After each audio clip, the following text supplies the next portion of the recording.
All right, well, welcome back to another edition of LFG, the Franchise Education Unfiltered podcast. You know, I have to say, we're really not that unfiltered. We're not unfiltered at all. Yeah, why do we call it the unfilter? I mean, we filter. I mean, I gotta say that I am quite a bit more unfiltered than you, but I think we anticipated that we would be dropping some hot topics and stuff from our guests, but we drop hot topics, but unfiltered is more, well, this guy's an asshole and that guy's a you know, we don't even use profanity because we're just so nice. Or maybe I'm just taking your lead because you're the real nice one. right. And everybody who knows me knows I have a trucker mouth. How's it going, Leanna? I feel like I haven't seen you for like 2 days since the Atlanta franchise show that we were just at. Oh. Great show, by the way. It was amazing. I can't believe how many people turned out. New facility, by the way. I mean, obviously you know that, but for those of you that might have gone to the Cobb Galleria, it's under renovation, folks. So, you know, we were at the Gas South Convention Center. So hopefully you made it out there. But how's it going, man? How's your life? What's going on? What's new, exciting? Nothing? Well, I mean, everything, it's just always nonstop. Always Nonstop. nonstop. I was going to say, it seems like you must have a lot of time to be able to come out to the Atlanta franchise show. That's work, dude. I know. Oh my God. I only say that because some people might think you don't actually work, but yes, you were out there hustling. I like it. You know. Oh my gosh. Anyways, enough with our nonsense. I am very excited to have on Don Traxler, CEO and founder of RevSpark Media. Leanne, give us a little taste of what's to come up with Don. I know we know you marketing people love to talk, but you pretend like you're introverts and you don't. No, this is a good marketing conversation. So Don introduces his company, RevScale Media, and he's written a book about franchise advertising.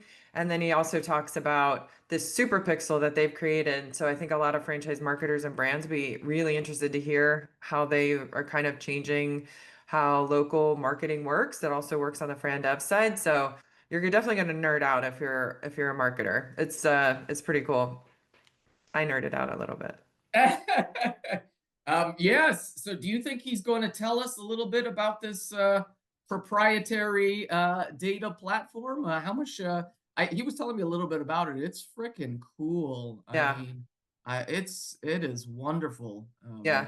It's a really cool platform. I think it's kind of where brands need to be these days and agencies need to be, because it kind of gives everybody a leg up. So it's cool. Yeah.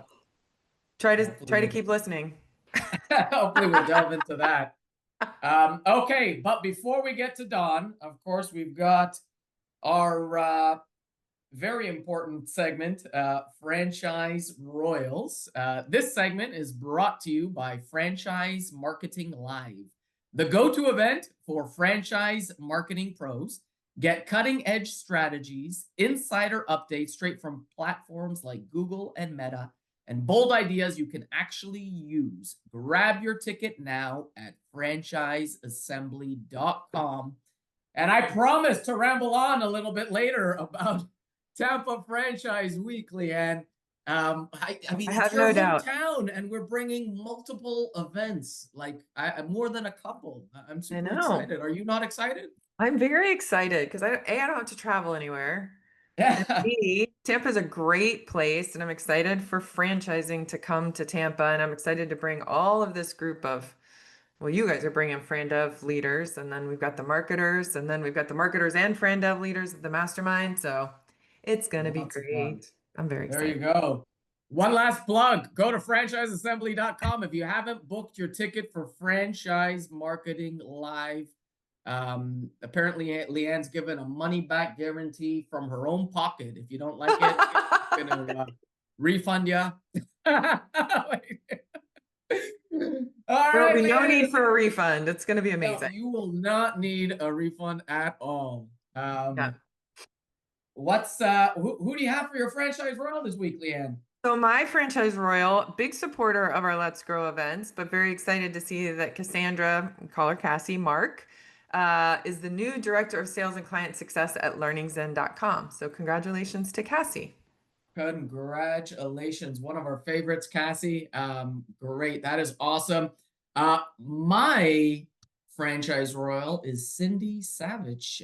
Cindy, if you're listening, I saw on LinkedIn, I think it was about a week or two. You know what? Sometimes the days get all jumbled in. So something I might have seen 2 days ago might have been 2 months ago, and vice versa. Anyway, Cindy is the new Senior Director of Development at Wingstop. I have known Cindy for many, many years. She is the most friendly and helpful and an amazing person. Congratulations, Cindy, on your new gig. That's awesome. My kids are obsessed with Wingstop. Are they? Obsessed. Yes. What's your favorite flavor? I said my kids.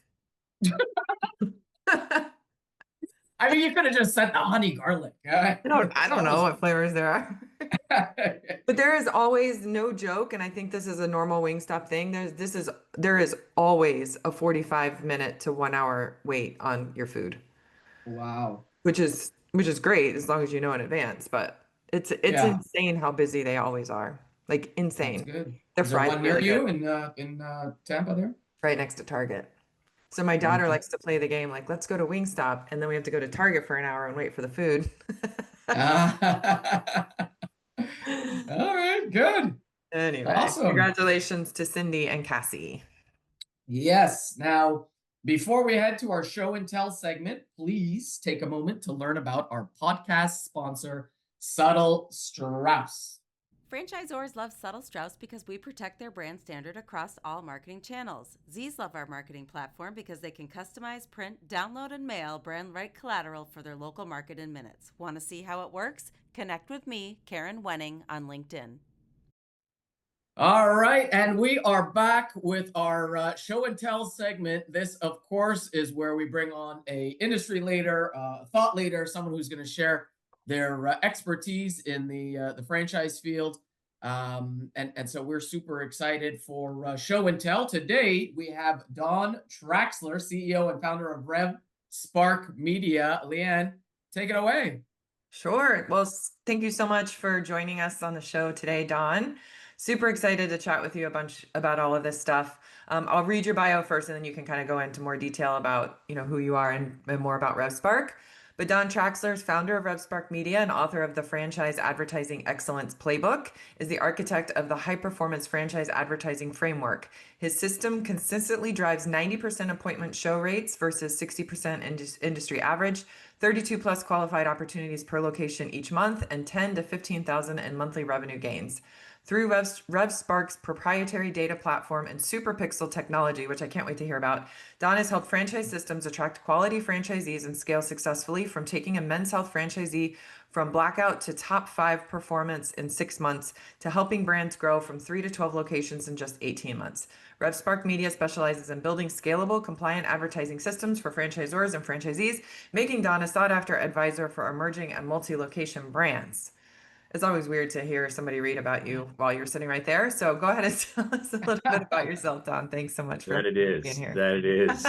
Thanks for having me. Thanks for reading that very interesting bio. I appreciate it. Yeah. So we're honored to be here and chat with you today. And largely, this has been a really exciting journey for us to help franchisors and franchisees really to systematically increase not only revenues to the locations, but also to help emerging brands really kind of figure out what that whole marketing side of the infrastructure should look like so that it scales really easily and you have a lot of replicable success, across the system. Um, the book, which took quite a bit of time and effort to produce, but I'm certainly glad that that we were able to get that completed and over the line. really encompasses the last 15 years of, our company's growth and experience, not only in franchising, but, in parallel industries that really, I believe, lend to our system and the strategies that we employ to help our clients grow. So yeah, thanks for having me. I'm really excited to chat more about that. Yeah, very cool. That's great. And so I'm going to jump right in here before we get to a lot of the marketing. If you could tell us a little bit from your experience looking inside hundreds of franchise systems, what is the biggest reason most locations underperform? Like what separates the best to the top 5% from the rest? Sure. Yeah, that's a great question, Michael. And what I've found is really the fundamental problem here is that most franchise locations are trying to apply independent business marketing strategies, right, to franchise environment, and they're kind of completely different animals. Um, I see three major performance killers pretty consistently. First is that they're optimizing for vanity metrics instead of revenue metrics, which is kind of a common pitfall that we see.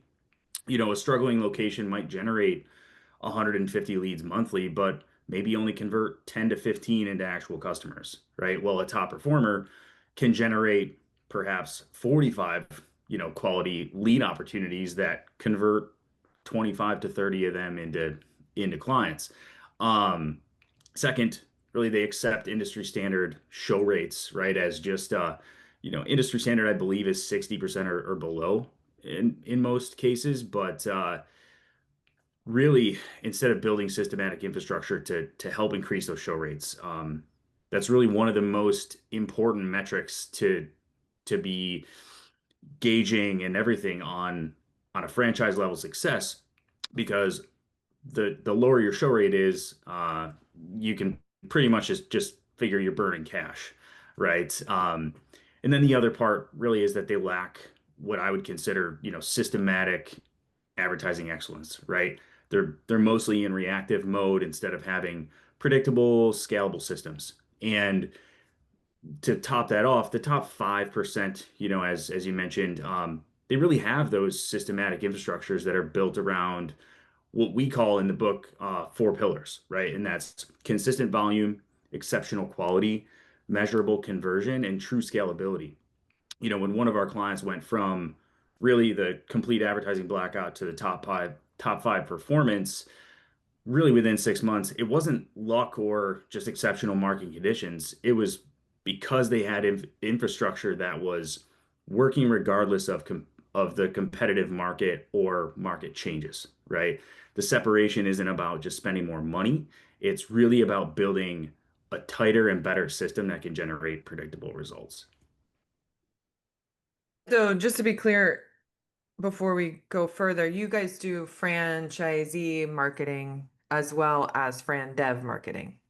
Correct. Yeah. And without jumping too far ahead, the SuperPixel part of that is really exciting, both for both sides of that.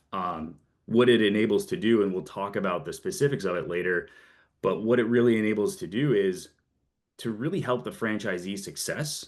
But then franchisee success is what drives franchisor success, right? Because that's their biggest, selling point. Um, to where they can walk in to being that kind of industry expert that has proprietary data infrastructure to help their franchisees grow faster, right? So it is that's one piece of it, and also really helping. One of the reasons we seem to help more emerging brands and like multi locations that are moving in that direction is because of the ability to really influence their entire, infrastructure from the marketing perspective, and not just kind of having it segmented or fragmented, perhaps, and understanding, hey, if we have this one CRM and it operates this way, it's built out completely, focused for franchisee success, then we understand the deployment of that is always going to be, seamless to multiple locations. And when we're operating our essentially marketing infrastructure the same, it just makes, not only for new franchisees, it makes that experience better, but it also makes all the reporting and all of the really important kind of feedback loops seamless as well. That just helps the entire system, continue to grow. That's cool. So as we kind of dig deeper, if we're talking about franchise marketing in general, franchise marketing in itself is a unique beast. It seems like why you probably wrote a book on it. But what do franchisees experience that regular independent business owners likely don't experience, and how can franchisors kind of better support that for the franchisee? Yeah, that's a great question, and I think it's one that if you're on the side of potentially being a first time franchisee, there's a lot that you're probably not aware of yet, right? And that is, what is significantly different about being an independent business owner versus, joining a franchise group. And franchisees really operate in this kind of complex middle ground, where they need aggressive local market penetration, but they also have to maintain, strict brand compliance, and all of that. So they aren't just really free to run the campaigns that, they just think of off whim. Um, and independent businesses can really pivot instantly. They can test, many different approaches and completely change their messaging overnight, right? And franchisees really can't. The biggest unique challenges I think are that brand requirements can severely limit advertising flexibility. As I mentioned, multi-location coordination gets complex when you're scaling too. Revenue attribution challenges, right? Where corporate measures system-wide brand metrics, but franchisees need location-specific ROI. And then, the need for really systematic replication rather than custom optimization for each market.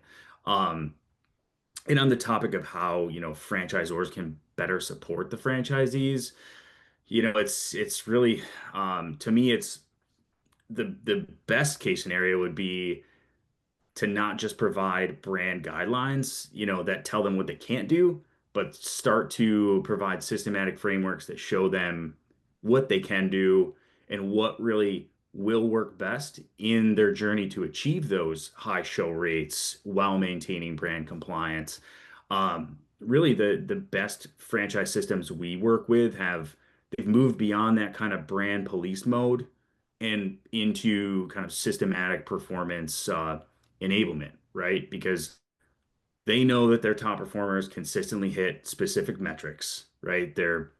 I mean, some of them in the systems we worked with, they've had like record months in the franchise, and they've had campaigns that have really worked to a degree where other franchisees are asking, "What are you guys doing? What's different? Hmm. How do we do that as well?" Right? And with the brand as a whole, just enabling that, fostering that environment to really go with what works while obviously maintaining those brand standards. It really helps all the locations achieve those benchmarks rather than just, maintaining brand consistency and having the performance fluctuate location to location. That's great. Um, and so you've developed SuperPixel, which Leanne is dying to know about. We want to know all of your proprietary secrets on the data platform. But in all seriousness, so what is, with technology and changing and franchise marketing, and obviously AI, the landscape is always changing. What opportunities does AI open up for franchisors and franchisees? And feel free to tell us all your proprietary secrets. Yeah, yeah. Listen up, right?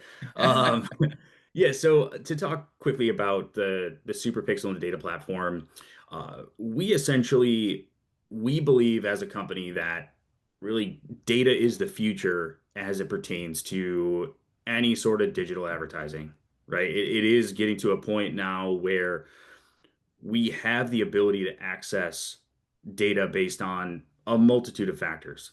In this case, the data that we really want to grab onto is getting data on the people who are actively already searching for terms, solutions, you name it, surrounding what that franchise offers, right?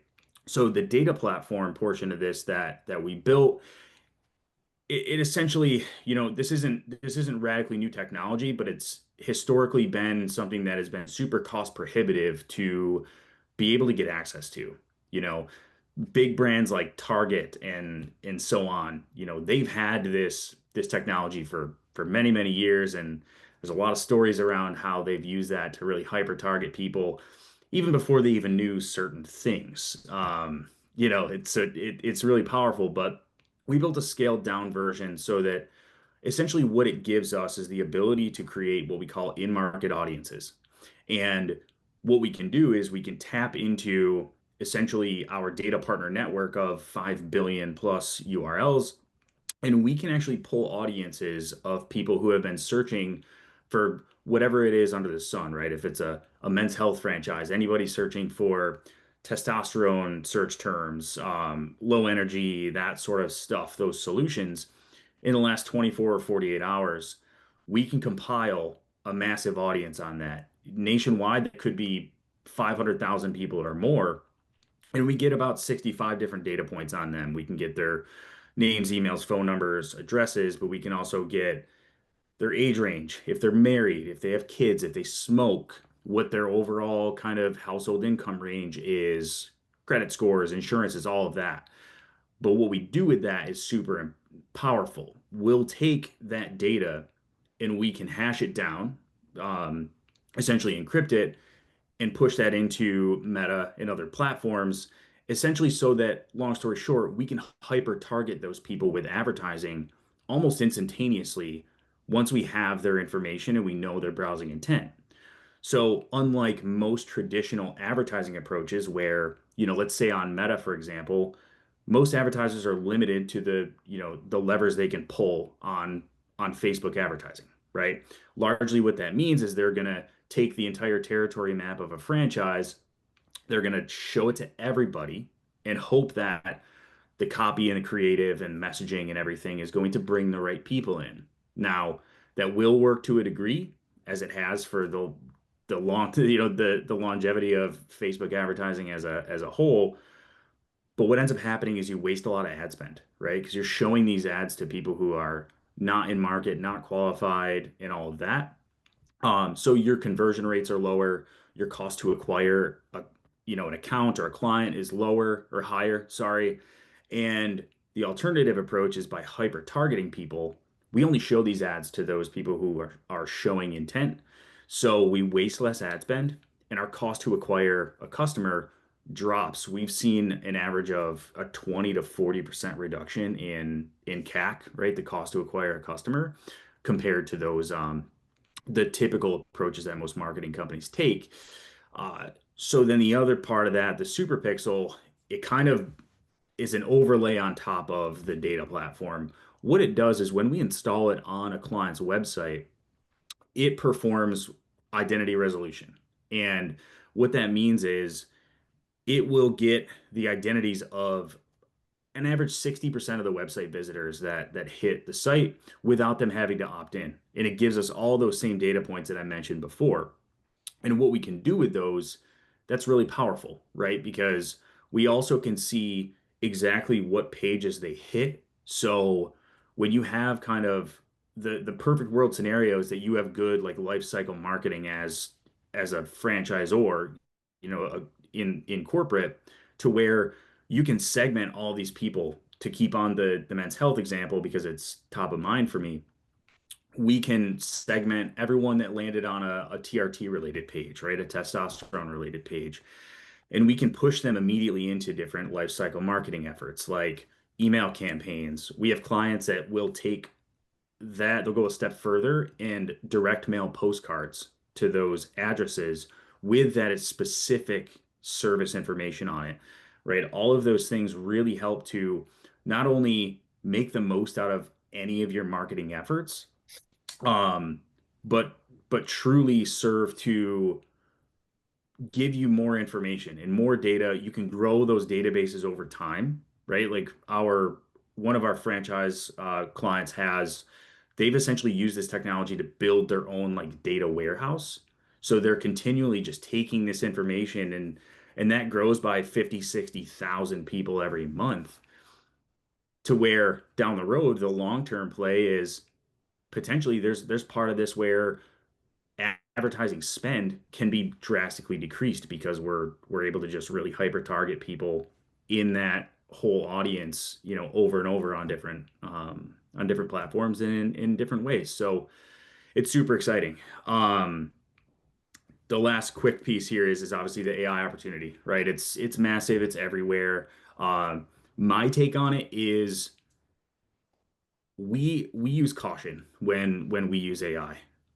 There's a notion called uncanny valley, and it's something you can get pretty deep in the weeds on it, but essentially it's the notion of you can engage with AI in conversation and everything, and you can get to a certain point, but once you need to make a decision that usually has something to do with emotion or something beyond just logic, you lose the ability to connect with that AI that you're engaging with. That's what they call the uncanny valley.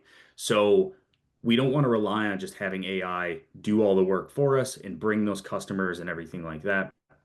We want to use what we can to our advantage to save time, money, and all of those things. But also to use it as like systematic intelligence, right? To analyze all this data and tell us like, hey, we've got, hundreds of thousands of data points in our pool now. Give us insights on this. Like what trends are we potentially not seeing? What, distill this down for us to essentially replace needing to have a team of analysts, right? So that's really kind of the extent that I believe AI is the most helpful. It's easy to go too far with it, and we've learned that the hard way as well in our 15 years of experience. But Yeah, that's pretty cool. Super Pixel sounds pretty dreamy. I think it sounds like every marketer's like dream come true. So I love the idea of it. So let's talk about, we kind of mentioned it before about vanity metrics and reporting it to like actual numbers that actually matter. I know that we have this marketing mastermind group, and the constant conversation is what KPIs are you reporting to? Which ones are important in your organization? And so I'm curious to know how you feel that show actual revenue lift as opposed to just the pretty numbers.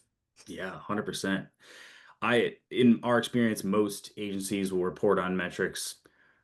I hate to say it because we are an agency as well, but report on metrics designed to make them look good in monthly reports and presentations, right? Not always what drives actual business results. Things like website traffic, social media engagement, email open rates, even lead volume. These don't correlate with franchise profitability or any business profitability for that matter, right?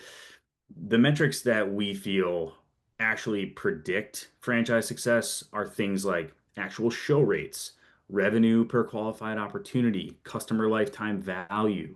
Um, the most important one to me personally, because I am a data nerd, is the CAC, right? The true cost to acquire a client.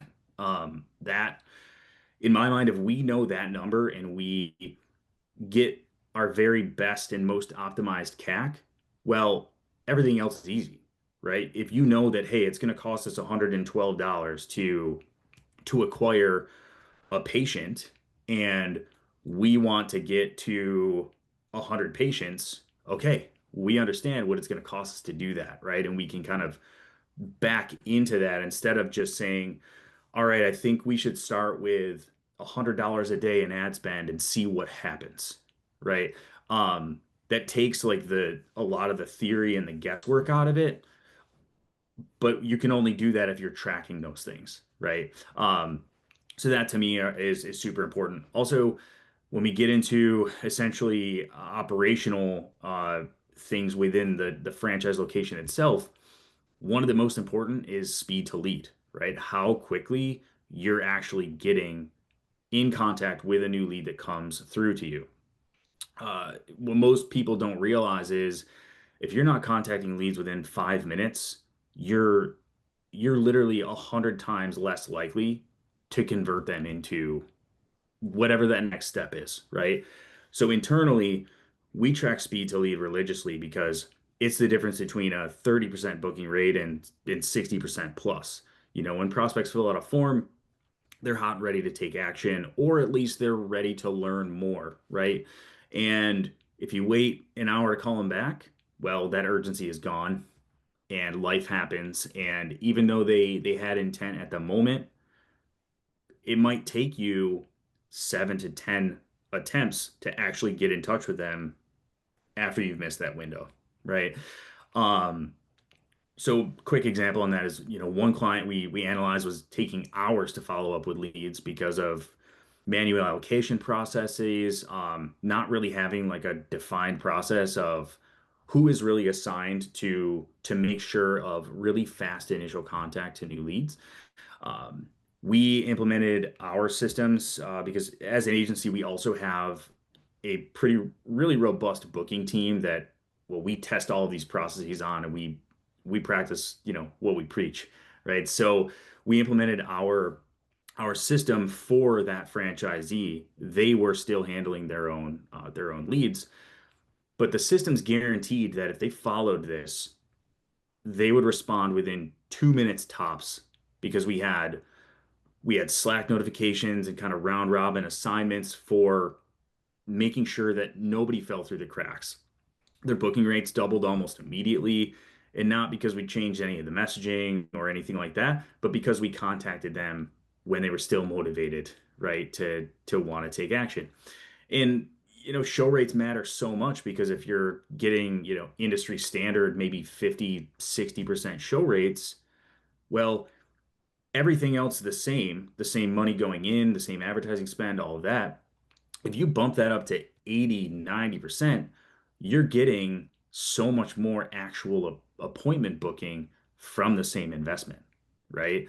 Um, so that's really those are some of the biggest metrics that we look at. And at the end of the day, this needs to be a revenue positive endeavor for you, no matter if you're a franchisee, if you're a franchisor, if you're owner of any business, right? Any marketing activity you do has to be a revenue positive experience. And just looking at the vanity metrics, it may feel cool to say, hey, we had 5,000 people, click on our ad, but we barely broke even on, on the investment. That's an issue. Yeah.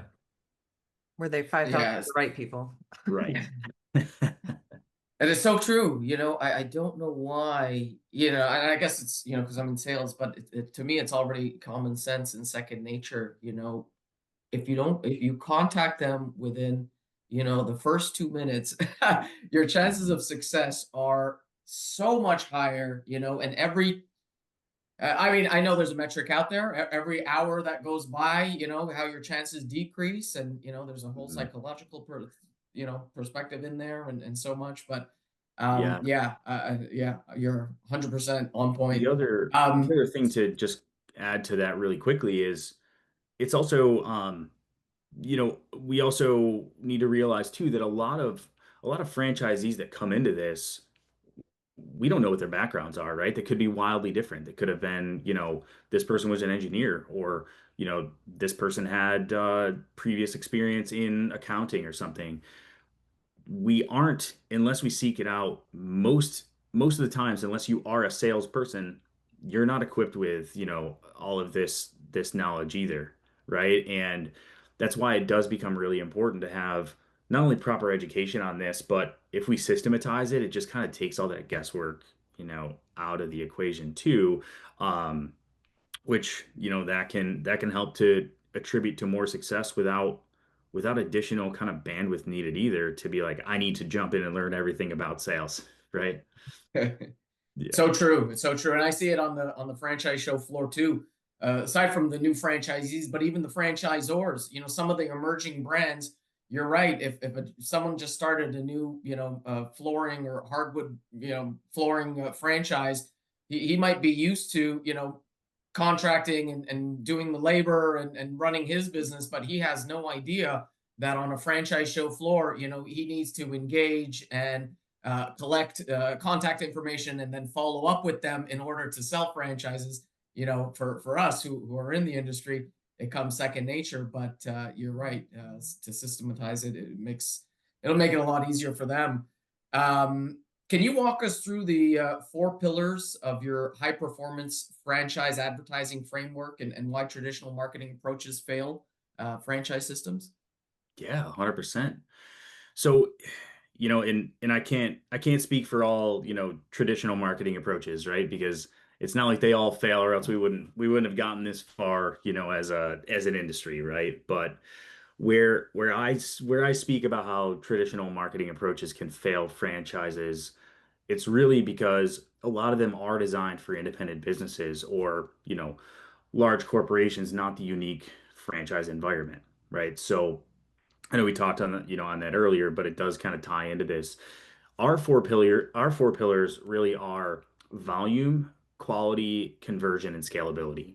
And to go in depth on each one of those, volume really means your consistent qualified opportunities monthly per location. I'm not talking about your volume of leads, right? I'm talking about what is distilled down into the actual opportunities where you have the opportunity to have a sales approach, have a sales conversation, educate, and move people through the actual sales cycle.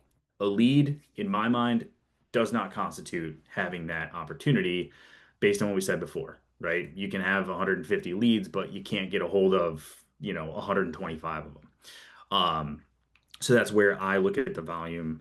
Quality works on that, right? Means 90% show rates versus 50%.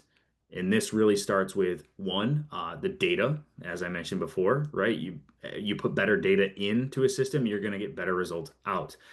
It also really goes back to that sub 5 minute speed to lead response times. We use, like I said, we use automated systems that really guarantees every lead gets contacted within 2 to 3 minutes, 5 minutes max. Um, Quality also includes daily performance tracking rather than monthly reporting. We track speed to lead.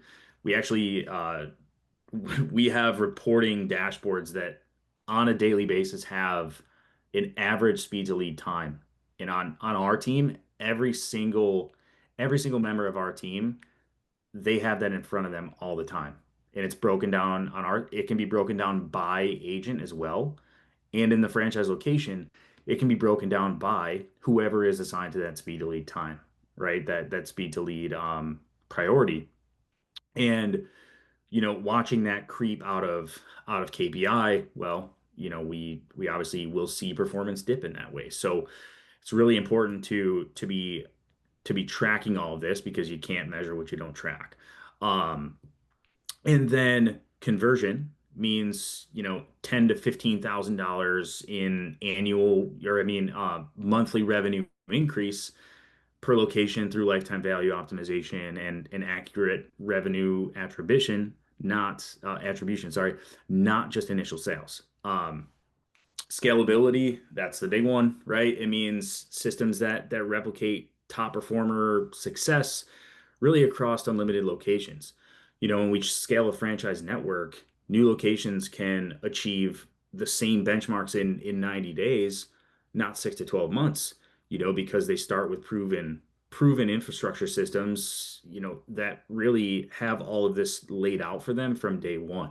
And they don't have to then try and, fumble through what a lot of others had to fumble through, for sake of not having a proper, infrastructure in place. Traditional approaches fail because they optimize individual campaigns for specific markets rather than building systematic infrastructure that works everywhere, while maintaining brand compliance. They also measure marketing activity rather than business results. And a lot of them rely on manual processes that break down, at scale. When anything relies on manual processes or too heavy reliance on human element, it will break down at scale. I mean, that translates in marketing and in any real business for that matter, right? If you don't have systems to scale properly with. So that really makes up our, 4 pillars. Just to recap, is volume, quality, conversion, and scalability. Yeah. Again, sounds dreamy. So based on those pillars and based on all of the stuff that you told us in your experience, do you have case studies? I know we kind of touched on them in your bio, but I'd love to hear how you've implemented these pillars and systematic processes and allowed some brands to scale. Yeah, yeah. Two really come to mind. The one focuses on how the whole speed to lead infrastructure alone can transform performance. So we worked with a franchise owner who initially thought his follow-up was pretty good, but when we audited, his system and uh, luckily we were able to see that through their CRM, infrastructure, we could kind of monitor that for initial contact. His leads were sitting for 30 minutes to several hours before any contact was made due to manual processes. His booking rates were stuck around 30%. And we implemented this exact system that, we've talked about here. And within 30 days, his booking rates were over 60% without changing anything else. No new ads, no different messaging, just systematic, immediate response while prospects were still motivated. Uh, that alone, that was the initial kind of step there that gave it honestly gave this particular person his motivation back, right? It can really be draining, right? When we have all of these we have all these goals and everything, and we come in and reality doesn't match that. And it can be really deflating. So to be able to change a few things really quickly, reignited that motivation. And that was a start of then, I mean, he's gone on to do a lot more things, but that was just the first thing we came in and changed immediately. Um, the second, actually, which we haven't really spoken about yet, there's a chapter in the book that covers, what I call like crisis recovery, right? Um, this franchise owner had terminated contracts with multiple agents simultaneously, and unfortunately, though they retaliated by pulling all the advertisements down during the holiday period, right? And that there were a lot of alarm bells going off, red lights flashing everywhere. Um, and it was tough. So it's basically complete advertising blackout in for their industry, one of the most profitable times of the year, right? No ads running, no lead flow, just hemorrhaging money, during that most critical growth period. And Wow. we actually the transparent story is that it was the end of the year. I was on vacation. I was taking a trip. I was in Europe and doing some skiing, and I could sense the urgency when they reached out. So we essentially coordinated, emergency response while on vacation, while most of our team was even off. You know, we worked from a train to get their campaigns up within like 72 hours. But the key there was implementing daily performance tracking and also systematic speed to lead from day one, because the thing that they also did not have in place was a lot of that same stuff that we talked about. So not only did we work really quickly to get the lead flow back, but we were able to really engage the previous leads that they had using things like we call database reactivations, right? To go back to the entire lead database, that all the people that hadn't converted months prior, re-engage them with like time sensitive, holiday messaging in that specific scenario. And and that really not only prevented what really could have been a disastrous January, but actually within 6 months, he was achieving top five performance in the entire system. And they then later, I think it was a couple months later, they opened their second and third locations and continue to grow from there. And I think that both of these cases demonstrate that whole systematic infrastructure, right? Especially I feel like I'm harping on it, but the immediate, lead response, in the performance monitoring, right? Because we can all go by the feel good stuff, and we could say, man, I handled a lot of leads today, right? But a lot is not a finite number, and we don't know what the outcomes were with that and everything, right? Um, these things often matter more than the advertising budget or market conditions, because everyone's out there really trying to do the same thing, right? The notion of competition is that there are more people than just you trying to do the same exact thing and get the same exact outcome. Well, it isn't just about pouring more money in to be able to win in that. It's making more of what you've got in order to, really go toe to toe with. I mean, we've helped folks go kind of toe to toe with behemoths that have massive budgets that you couldn't imagine, right? But they clearly lacked the tight processes, and we were able to really kind of poke holes in that. Um, so yeah, usually like the problem isn't the market, competition, or budget. It's really the entire infrastructure, and hence why we're doing what we're doing, I guess. That's great. That's some great information right there.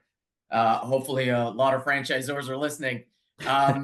My next question, I recognize that it's very open, but where do you see franchise marketing heading in the next 18 months, and what should franchisors and franchisees be doing for the future? So much landscape is always changing, and but yeah, for their systems, what do you think? Yeah, yeah, and with the rapid advancement of, tools at our disposal, this information may be completely irrelevant in 3 months. Who knows? But right now, I kind of see three major trends. First, that systematic intelligence, that's going to replace random optimization. Um, AI, I believe, will enable more automatic replication of top performing, strategies across franchise networks. Second, revenue attribution is really it's going to become mandatory. Franchisees will demand, a precise ROI tracking, not just vanity metrics, because that is what's going to move the needle at the end of the day. Third, crisis resilience, I think, will become a competitive advantage, as market conditions really, unfortunately, become more volatile. Franchisors, in my opinion, should be building systematic performance frameworks right now rather than just brand guidelines. I know it's a lot of work. Building brand guidelines is no small task in itself, right? But doing that work to really foundationally build good infrastructure is going to make so many things easier for them down the road, especially as they're scaling beyond, 50 to 100 locations. It's going to be incredibly important for them. Um, and that's really then moving into, I think franchisees should be demanding more of a revenue focused, performance metrics from their agencies, and also building diversification across multiple channels, right? Don't just rely on one channel to drive all of your opportunities, because, well, those are third party channels, right? And if at any one time that, that plug gets pulled, then what are you going to do, right? You could be in a blackout situation, right? So really continually having, eggs in multiple baskets in terms of testing out different marketing channels is going to be really important. And it's going to reduce like crisis vulnerability, right? Um, and really, if you can't accurately attribute revenue to advertising sources, then that's a problem, right? You need immediate attention there. And this really just ties into the fact that the franchise systems that build these systematic advertising infrastructures, they're going to dominate their markets over the next 18 months, in my opinion, while the competitors struggle with inconsistent reactive marketing approaches, right? Like, hey, this worked this month, but why is it not working now? Right? And it's then goes back to the, throwing everything at the wall and seeing what sticks. And that's, as we all know, that's not a predictable way to grow an independent business, let alone a franchisee location or an organization. So That's great. I love it. This has been very, very informative. Leanne, any last words? No, I don't think so, but I do think I'll be setting up a follow-up call with you for some client work. But Anytime. we'll see you Anytime. at Franchise Marketing Live. Correct. Yeah, I'm excited to be there. Getting things in order as we speak. So yeah, really looking forward to that. Hopefully, meeting a lot of new folks and having some awesome conversations. So Yeah, it's thanks gonna be a again for great the ramp. opportunity to have me on here. I really appreciate that. And yeah, just excited to, I hope that this conversation helps, anyone that's listening and potentially struggling with some of these things. Yeah, So appreciate it. how can they find you? Yeah. Yeah, so easiest way, obviously, you can go to our website, revsparkmedia.com. You can find me on LinkedIn, Don Traxler, pretty easy to find. I don't think there are a million Don Traxlers in the world. Um, yeah, I think those are the best avenues. And the book is on Amazon as well, so feel free Nice. to jump on there and grab a copy as well. Amazing. Good. Thank you so much, Don. And yeah, we'll see you in a little bit. All right, thanks, guys. Thank you. Thanks. All right. Well, that was amazing. Don, thank you again. Looking forward to seeing Don at Let's Grow. Actually, he's going to be presenting an educational seminar in January. I am very much looking forward to that one now after this podcast. But yeah, so speaking of what we have coming up, I'd love to jump in. Leanne, am I taking away Franchise Mingle or? You're taking it away. You're so good at it. Our next segment, of course, is Franchise Mingle. We have got a lot coming up. We just had a couple of amazing shows. Actually, three. I can't believe we've already had three just like that in the span of just a little bit in the span of the last 6 weeks. We had Denver, we had Detroit, and we just got off of Atlanta a few days ago. And of course, for those of you that may or may not know, I flew straight from Detroit, from Denver, took the red eye so I could make it to the Toronto franchise show. That's one of our largest.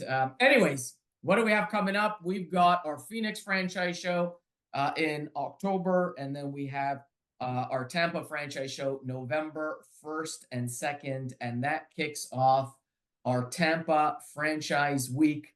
As I said, we've got the franchise show on the 1st and 2nd. Then we have the Franchise Marketing Live. And who's coming? Who's also who's joining us, Leanne? For Franchise Marketing Live? No, at our party, the kickoff party to Franchise Marketing Live. Oh, we've also invited WFN Tampa. WFN Tampa, and who runs that?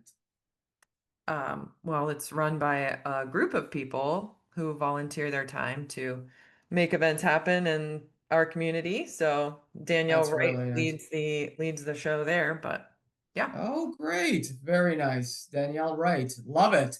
So yeah, so we're gonna have the WFN. We kick it off in Sunday night, the Franchise Marketing Live Conference. For anyone in franchise marketing, you should absolutely be there. And there's still time to join us. And then we continue on after the 3rd, and from the 4th and 5th, we have our Franchise Mastermind marketing and development retreat.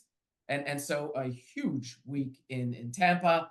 And then we continue on to our Let's Grow conference in Toronto, in Denver. Super excited about that, as well as our Let's Grow conference in Dallas.